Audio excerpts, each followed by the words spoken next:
2024년 정보처리 기사 제3회차 실기 기출문제를 풀어보도록 하겠습니다. 오늘 주어진 코드는 자바 코드네요. 메인 함수가 여기 있고요. 페어런트라는 하나의 클래스가 주어졌고 그 페어런트라는 클래스를 child가 이렇게 상속받고 있네요. 자, getX라는 메서드를 들여다보니까 얘는 페어런트도 있고 여기 보면 child라는 클래스 안에도 똑같이 있네요. 이렇게 동일한 이름의 메서드가 부모 클래스에도 나타나고 자녀 클래스에도 나타날 때 우리는 보통 오버라이딩 되어 있다라고 얘기를 하죠. 그래서 지금 얘는 오버라이딩 된 메서드입니다. 자, 기본적인 틀은 다 파악이 됐어요. 그리고 여기 첫 번째 문장을 보니까 부모 클래스의 참조 변수를 이용해서 자식 객체를 만들어 가지고 대입을 했네요. 잠깐 그림을 그려볼까요? 이렇게 그림을 그릴 수 있겠네요. 자, 그리고 여기 지금 이 A는 부모 클래스의 참조 변수죠. 즉, 이 A는 이렇게 만들어진, 즉 상속을 받은 child를 가리키고 있지만 이 A가 접근할 수 있는 그 영역은 부모 클래스의 참조 변수이므로 부모 클래스 안에 있는 내용들만 접근할 수 있어요. 그렇죠? 그 중에 한 가지 예외가 있는 거죠. 바로 이렇게 동일한 이름의 메서드가 있을 경우에는 자식 객체를 만들어서 접근하기 때문에 자식 클래스의 메서드에 접근한다. 이게 하나의 규칙이죠. 이걸 우리가 소위 다형성이라고 얘기하는 거죠. 조금 더 깊이 있게 얘기를 하자면은 일반적인 메서드들 같은 경우는 컴파일하는 시점에서 바인딩이 되지만 이렇게 동일한 이름을 가진 메서드가 오버라이딩 되어져 있을 때는 바인딩하는 시점을 컴파일하는 시점이 아니라 실행 시점에 바인딩을 하는 거죠. 그래서 바로 이러한 특별한 규칙에 의해서 다형성이 구축되는 거죠. 그래서 이러한 형태의 바인딩을 우리가 보통 동적 바인딩 이렇게 부르는 거죠. 일반적인 바인딩은 정적 바인딩이지만 이렇게 오버라이딩 된 메서드가 있을 경우에는 부모 클래스의 참조 변수로 접근할 때 자식 객체의 메서드를 실행한다. 이게 바로 다형성의 가장 기본적인 규칙이 되는 거죠. 자, 그리고 여기 그 다음 문장, 이 문장 같은 경우에는 그냥 평범해요. 그렇죠? 즉 자식 객체의 참조 변수로 자식 객체를 가리킨 거예요. 그럼 얘가 접근할 수 있는 범주는 여기서 여기까지 전체가 다 접근이 가능한 거죠. 그렇죠? 이런 기본적인 규칙에 의해서 여러분이 이 문제를 푸시면 쉽게 푸실 수 있죠. 한 가지 조심하실 것은 여기 지금 X라는 이 변수가 페어런트도 등장하고 child도 등장하는 거죠. 이것만 여러분 조금 조심하시면 이 문제 푸는 데는 어렵지 않습니다. 자, A.get 했어요. 자, 이거는 좀 전에 말씀드린 것처럼 부모 클래스의 참조 변수로 A.getX라는 메서드를 실행하라고 했는데 얘가 가서 보니까 똑같은 이름의 메서드가 지금 자식 클래스에도 지금 오버라이딩 되어 있다는 걸 발견했단 말이에요.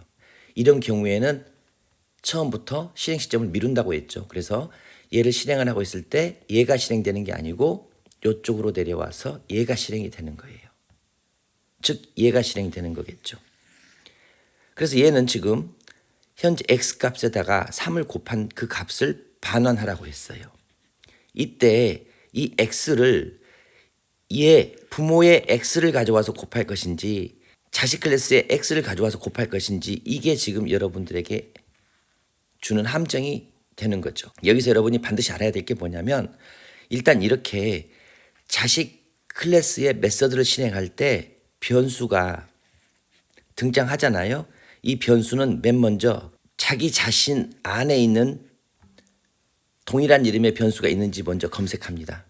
여기에 만약 없다면 당연히 부모 클래스의 변수 x를 가져다 쓰겠지만 자기와 똑같은 이름이 있다면 가까운 자기 자신에 있는 그 변수를 여기에 가져다 쓰는 거예요. 이게 되게 조심해야 될 규칙 중에 하나죠. 그래서 이런 문장이 나왔을 때는 먼저 항상 얘는 누구부터 찾아본다?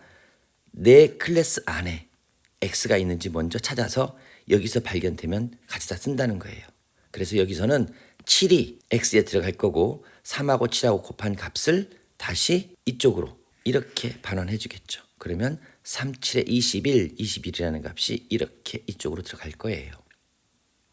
그리고 그 다음 문장 봅시다. 이 문장은 a.x예요. 그래서 얘는 당연히 이 a라는 참조 변수 가지고 접근을 하기 때문에 부모 클래스 안에서 찾는 거죠. 그래서 이 x 값이 여기에 대입이 되겠죠. 그러면 이 x죠. 결국은 이 x가 이쪽으로 오게 되는 거죠. 그래서 여기에는 3이 들어간다. 그 다음에 이번에는 b.getx라는 메서드를 실행한 결과값을 더하라고 했어요. 얘는 얘가 지금 현재 접근해서 값을 가져오는 거죠. 얘는 어디든지 다 접근할 수 있어요. 그렇죠? 근데 얘는 지금 오버라이딩 된 것과 상관없이 자식 클래스의 참조 변수이므로 당연히 이쪽으로 접근을 하겠죠. 그래서 역시 이번에도 7하고 3하고 곱한 값을 이쪽으로 리턴할 것이다. 그러면 여기에 21이 들어가겠죠. 그리고 b.x였어요. 즉 이 자식 클래스, 즉 차일드 클래스의 참조 변수를 이용해서 x값을 가져오라고 했으니까 얘는 당연히 얘가 되겠죠. 그래서 이번에는 어떤 값이 이 7이 이쪽으로 건너올 것이다. 7이 이렇게 건너오겠죠. 그래서 이 값을 전부 다 합치게 되면 52라는 값이 나오겠네요. 그래서 52가 출력될 것이다. 그래서 여기에는 이렇게 결과값이 52로 나오겠네요. 자, 이 문제 상속이라는 부분 충분히 여러분이 공부하셔서 쉽게 접근해 풀 수 있겠지만 중요한 것은 이 부분이 함정이 될 수 있는 거죠.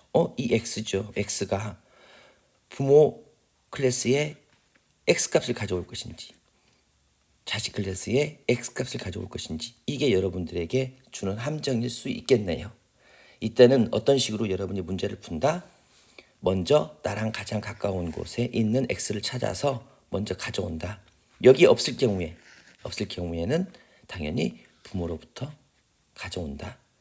즉 상속이라는 개념은 포함 관계를 가지고 있잖아요.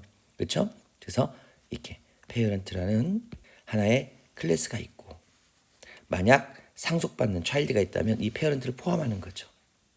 이때 접근하는 이 참조 변수의 자료형이 뭐냐에 따라서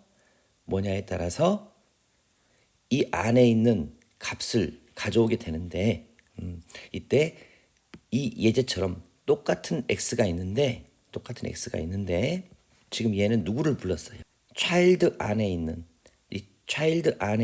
get x를 불렀기 때문에 여기서 가져오는 변수 즉 필드명은 먼저 이 차일드 안에서 찾아서 가져온다는 거죠. 여기 없을 경우에는 부모로 건너가서 가져온다. 요것만 여러분이 조심하시면은 이런 문제 쉽게 풀 수 있겠네요. 사소한 거지만 이런 작은 실수 또는 작은 규칙을 모르게 되면 문제를 다 풀어놓고도 결과값을 틀리게 적는 경우가 있습니다. 그래서 이 문제 같은 경우도 역시 마찬가지예요. x라는 이러한 변수값을 가져올 때 누구를 가져올 것이냐 이런 부분 한번 여러분이 더 점검하시면 좋겠네요. 이런 유형의 문제 앞으로도 나올 가능성이 크죠. 그렇죠? 자바 문제 풀어봤습니다. 다음 시간에 또 뵙도록 하겠습니다. 고생하셨습니다.